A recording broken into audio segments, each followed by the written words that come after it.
Okay, cool. Yeah, I just had I had two things to cover on COVID this week.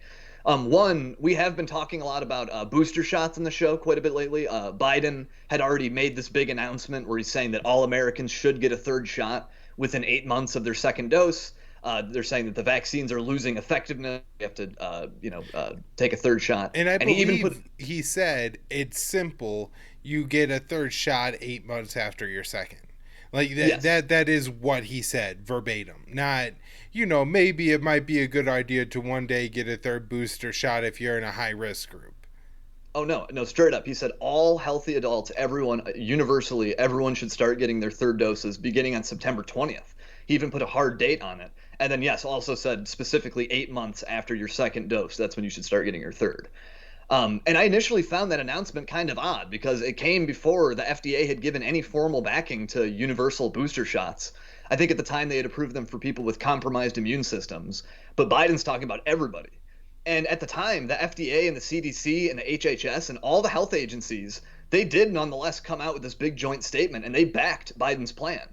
Again, before it got official authorization, they were just saying that, like, yeah, we think this is a good idea. However, as time went on, we started hearing that maybe there was some skepticism at the FDA and at U.S. health agencies about this whole booster plan. There were two high-level FDA vaccine researchers that like suddenly resigned in late August, reportedly over the booster announcement. They thought it was premature. Those researchers later signed like an open letter saying that this is not a good idea. And then more recently, like within the last couple of weeks, we were getting reports that the heads even of the FDA and the CDC were kind of telling the White House to like maybe pump the brakes on this whole thing. Like this is moving kind of fast. Well, now this FDA advisory board, they recently met to vote on whether to approve Biden's plan that he already announced ahead of time for booster shots for everybody over the age of 16, and they completely rejected it. The vote was 16-3, like it wasn't even close. And the FDA did end up approving booster shots for people over the age of 65, as well as people in certain other like higher risk categories. But they're saying that they need a lot more data and a lot more time and vetting and stuff before they're gonna approve them for everybody, as Biden had already said.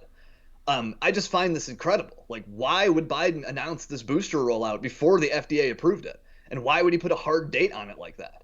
Like, was he not aware that the FDA, like, of their thinking on this issue? Like, clearly there was a lot of skepticism within the FDA given the spread on that vote, 16-3. And even the head of the FDA herself had put her name on that statement that was supporting this plan, to start boosting people on September 20th. Was she not even aware of her own agency and what it was thinking about this and that it was not at all ready to approve this? Like the whole thing to me just makes them look like clowns. It makes it look like they don't know what they're doing. I don't know how else to explain it other than there must have been some kind of major breakdown in communication between the FDA and the White House. Because if the FDA had like informed the White House, hey, we're not ready to approve this, I couldn't see Biden coming out and putting this hard date on it. And sometimes to me, it feels like if there were a deliberate conspiracy to make Americans lose trust in the White House and in their government and in their health agencies, it would look just like this. Like they would do exactly what they've been doing now. I'm not saying there is such a conspiracy, but just that it would be indistinguishable from what we're seeing right now in reality.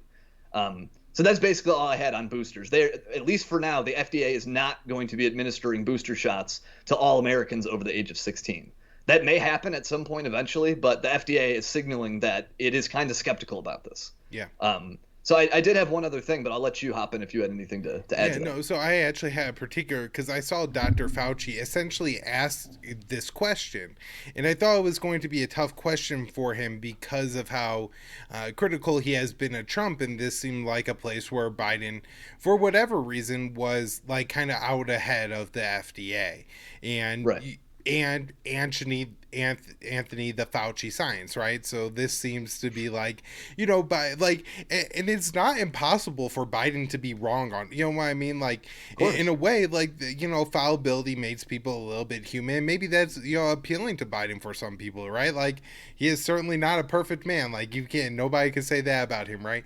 But anyways, Fauci has asked this and he says that no, Biden wasn't, and basically says that the president never said what he said, and it doesn't get pushback from the reporter, of course, but that basically this is a prioritizing of who gets the boosters, which I didn't get any of from the FDA, although he did seem to suggest that like a part of it was data and they're just waiting on data. But it also sounded like maybe Will that maybe this is me reading between the lines too much. This is just my opinion, but it kind of almost sounded like he was saying maybe they didn't have enough supply and that's why they're doing it this way. But for whatever reason, he seems confident that one, everybody will get boosters, and two, Biden didn't misspeak, which seems kind of impossible with the current reality. Right. Yeah, I mean, people can go and look. I did a big thread on when Biden initially announced the booster thing. He put a hard date on it, and definitely, it was like, I don't know, pretty set in stone. It's pretty hard to deny that after the fact. Yeah. So, Will, anything else on COVID? Yeah, I did. I had this one other thing I wanted to talk about. There's this new study, and it relates to the sort of metrics and statistics that everyone uses to track the pandemic and sort of look at the trends and all that. And the three basic ones that people usually talk about are cases, hospitalizations, and deaths. And I think we've talked about on the show about how cases alone aren't very helpful as a metric. Like a case really just means a positive PCR test, but it doesn't tell you anything about how sick somebody is. It doesn't tell you how likely they are to spread the virus. Not to mention, there's been a lot of reporting, even from places like the New York Times. Like, I'm not talking about some fringe, conspiracy theory source, but even the Times has reported about how a huge number of the polymerase chain reaction tests, which look for like the genetic material of the virus, how they're using the wrong cycle rate, what they call, and they end up being way too sensitive, and they're giving you like tons of false positives. And the Times even had this report where they looked at data from a couple different states, and they found that up to 90% of the PCR tests were giving you this sort of false positive, like oversensitive result. And so cases really aren't a very good metric. Well, I've been asking this for a while, and nobody really gives me a straight answer. And I just want to be clear: I'm asking a question, looking for a real answer. How do they make sure that, let's say, like you do get COVID this week, right? You test positive on Friday, and then your symptoms aren't bad, right? So you go in a weekend, you get another test to see like maybe you kicked it already. Oh, you test positive again, and then in another week you do another test, you test positive again. Finally, after 3 weeks, you test negative, right? Does that count as three positive cases or one? And then how do they distinguish, especially when your name is Will Porter?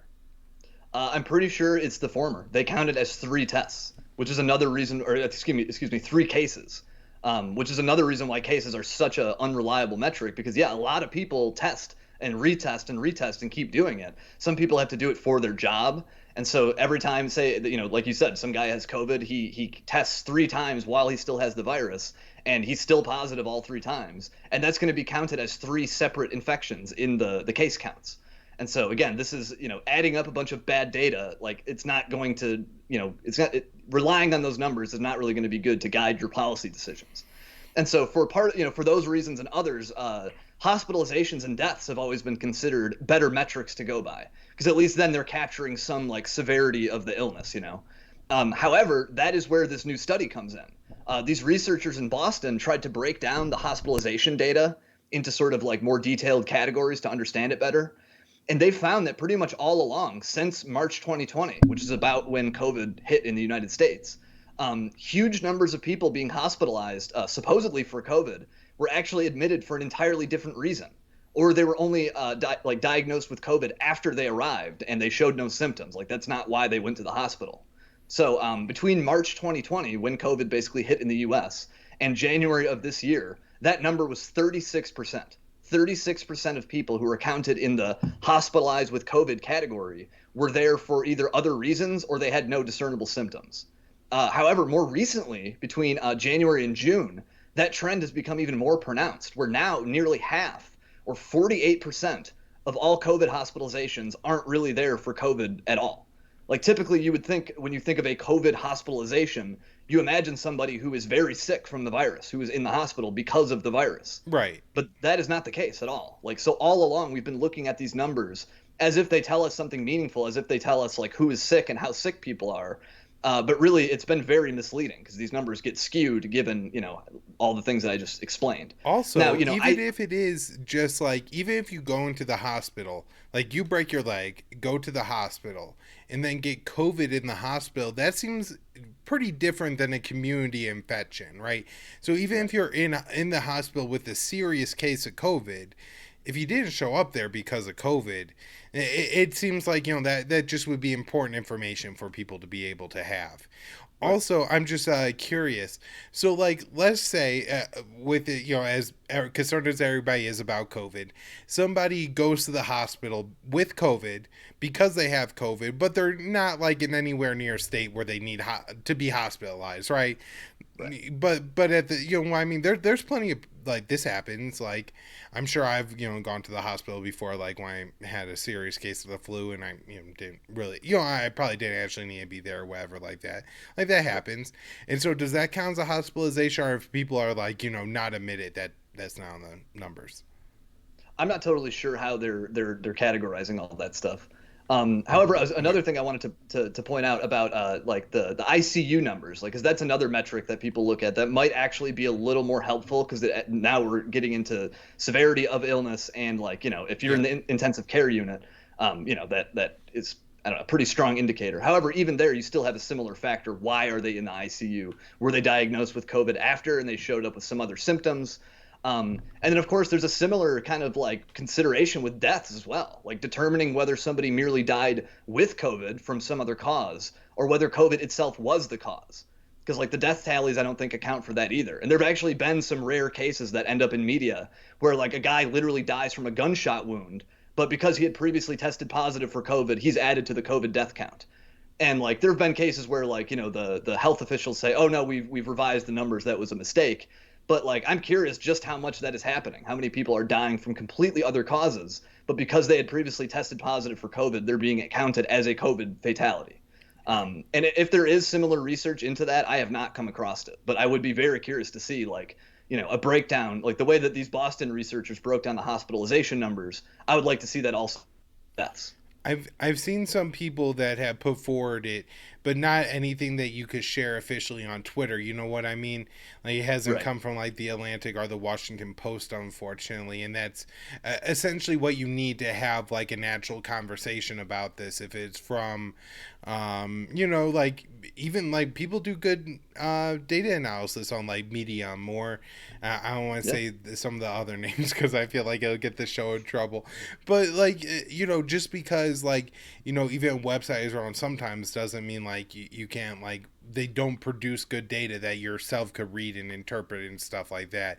And Yeah. so but at the same time you really can't talk about it or share it like on any of our official sites or where most people have their conversations, especially now that you really can't do things in public. Yeah, I Well, mean, fortunately, with this study, this write-up, it did come from the Atlantic. So, like, there you go. Like, eat your heart out, people. It's not Alex Jones, it's not InfoWars. Like, this is a respectable, quote unquote, publication. So, yep. people should, I would encourage them to check out that Atlantic piece about the COVID hospitalizations. I think they say hospitalizations can be misleading or something. It's the headline. All right.